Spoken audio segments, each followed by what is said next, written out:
wabarakatuh. Kami mahasiswa PPG Prajabatan gelombang 2 tahun 2023. Saya Nur Alim Hidayat Patilima. Saya Nur Ain Septiani Salsabila NT. Saya Ragil dari C. Saya Puputriani. Kami dari kelompok 3 akan menjelaskan mengenai aspek kemampuan aplikasi atau kemampuan menerapkan pada penilaian dan evaluasi dalam Understanding by Design. Video ini kami buat untuk memenuhi tugas mata kuliah perancangan dan pengembangan kurikulum topik 4 ruang kolaborasi yang diampu oleh Ibu Dr. Wiwi Trianti Pulukadang MPD. Selamat menyaksikan. Kemampuan menerapkan dalam Understanding by Design. Kemampuan menerapkan dalam konteks Understanding by Design mengacu pada sejauh mana peserta didik dapat menggunakan pengetahuan dan keterampilan yang telah mereka pelajari dalam situasi yang baru atau berbeda. Ini bukan hanya sekedar mengingat kembali informasi, tetapi lebih kepada kemampuan untuk mengaplikasikan konsep-konsep tersebut secara efektif, efisien, dan fleksibel dalam berbagai konteks. Jadi aspek-aspek kemampuan menerapkan. Yang pertama yaitu efektif, di mana artinya peserta didik dapat menggunakan pengetahuan dan keterampilan mereka untuk mencapai tujuan yang diinginkan. Dan yang kedua yaitu efisien, di mana peserta didik dapat menyelesaikan tugas dengan cepat dan tanpa membuang-buang waktu atau sumber daya.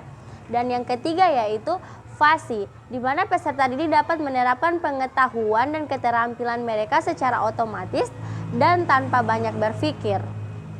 Yang keempat yaitu adaptif. Peserta didik dapat menyesuaikan pengetahuan dan keterampilan mereka untuk menghadapi situasi yang baru atau tidak terduga. Dan yang kelima yaitu anggun, di mana aspek ini mengacu pada kemampuan peserta didik untuk menerapkan pengetahuan dan keterampilan mereka dengan cara yang elegan dan menarik.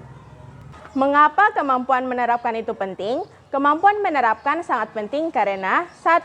Relevansi dengan kehidupan nyata. Kemampuan menerapkan membantu peserta didik untuk menghubungkan pembelajaran mereka dengan dunia nyata. Yang kedua, memperdalam pemahaman. Dengan menerapkan pengetahuan, peserta didik dapat memahami konsep dengan lebih baik. Yang ketiga, mengembangkan keterampilan berpikir kritis. Kemampuan menerapkan mendorong peserta didik untuk berpikir secara kritis dan kreatif. Yang selanjutnya, menyiapkan untuk masa depan.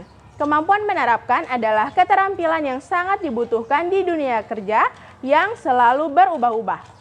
Contoh dalam pembelajaran misalnya dalam pembelajaran matematika, kemampuan menerapkan dapat dinilai melalui tugas-tugas seperti yang pertama, menyelesaikan soal cerita yang melibatkan konsep-konsep matematika yang telah dipelajari.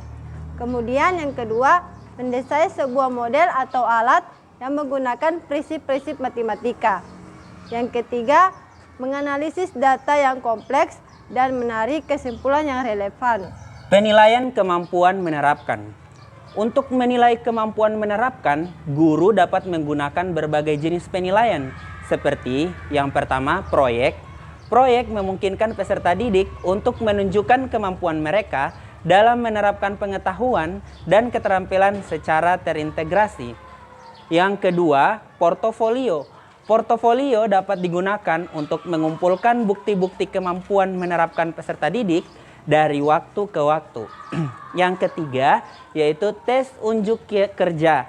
Nah, tes unjuk kerja dapat digunakan untuk menilai kemampuan peserta didik dalam menyelesaikan tugas-tugas yang kompleks dan otentik.